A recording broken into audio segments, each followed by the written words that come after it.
karena ini nanggung tadi kita sedang kesasar, jadi kita harus putar balik untuk mencari jalan. Nyasar sampai pol mas jurang sini Red.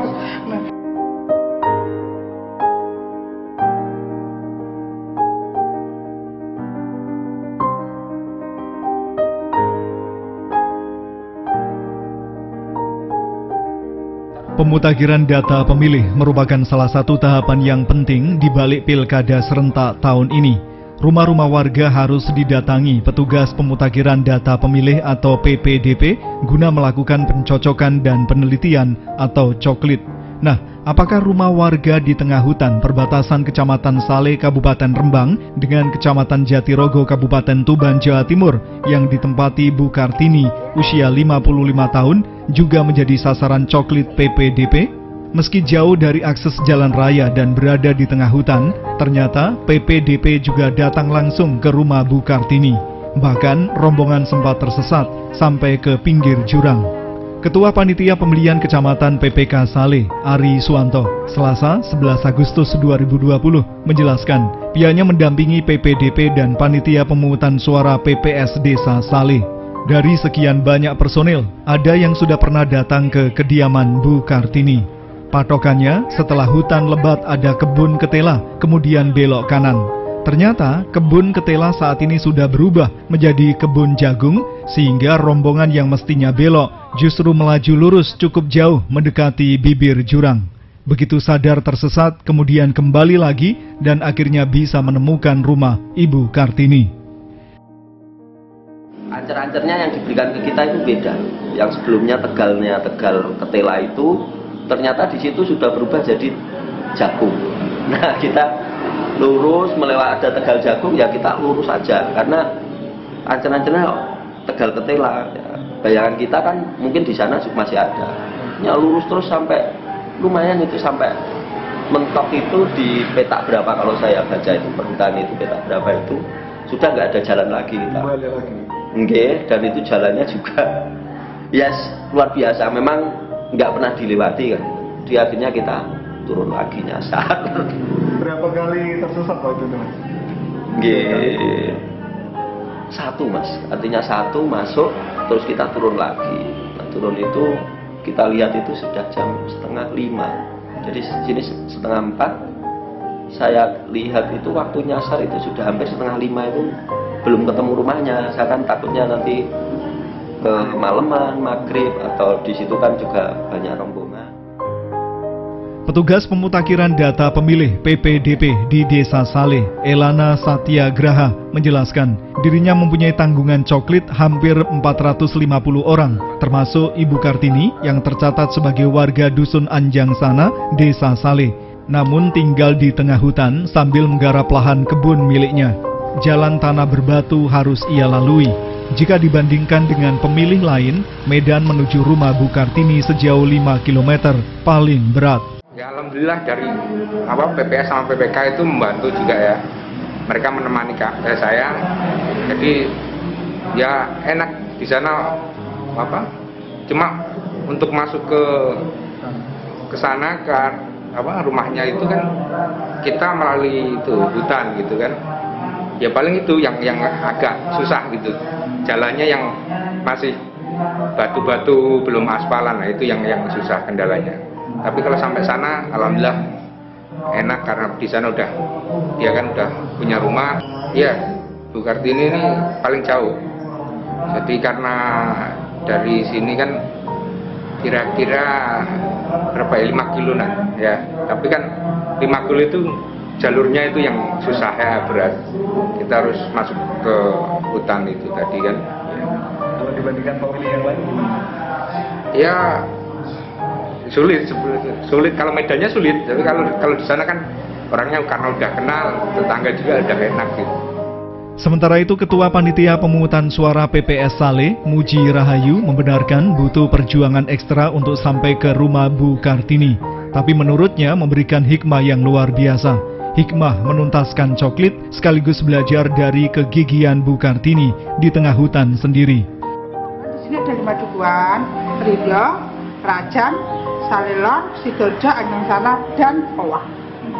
Itu memang berdekatan ya antar dusun ya? Iya, berdekatan. Terus Kalau untuk pemilih-pemilih yang tinggalnya jauh, Bu? saya kemarin itu terdapat di TPS 9, TPS 9 itu ada wilayahnya yang di Ngereong, Mas. Ngereong itu di tengah hutan, orang yang tinggalnya di tengah hutan sendirian. Mungkin di sini kan sudah viral orangnya ya, namanya Ibu Kartini.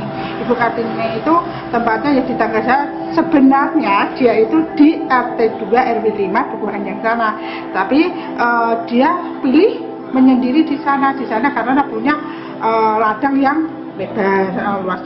Di sana kita perlu perjuangan yang sangat ekstra. Pernah ke sana nggak, Bu? Kemarin, tadinya saya pernah ke sana 2 kali tahun berapa gitu ya. Terus kemudian aku tahu gayane Mas aku. Ya aku ngerti tahu Rono. Ternyata di sana nyasar Mas. Jalannya batunya segini-gini toh.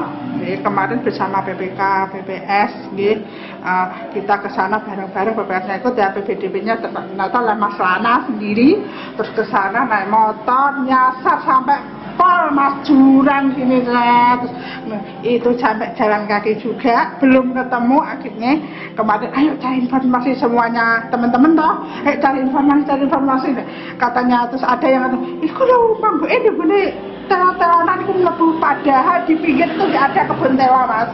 Akhirnya aku buat sampai nggak tahu sampai mana kan.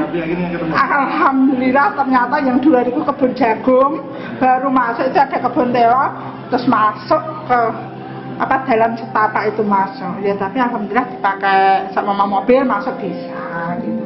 Tapi di balik itu memang ada hikmahnya, Bu? Iya, kalau kayak gitu nggak tahu sana Mas. Kondisi di sana bagaimana kan nggak tahu. Sampai saya tuh ketinggalan sampai habis maghrib. Untuk yang lain itu sebelum maghrib pas pada sama puasa loh Mas, pada poso. Ya Allah Gusti iki yo tekan ta ora tekan.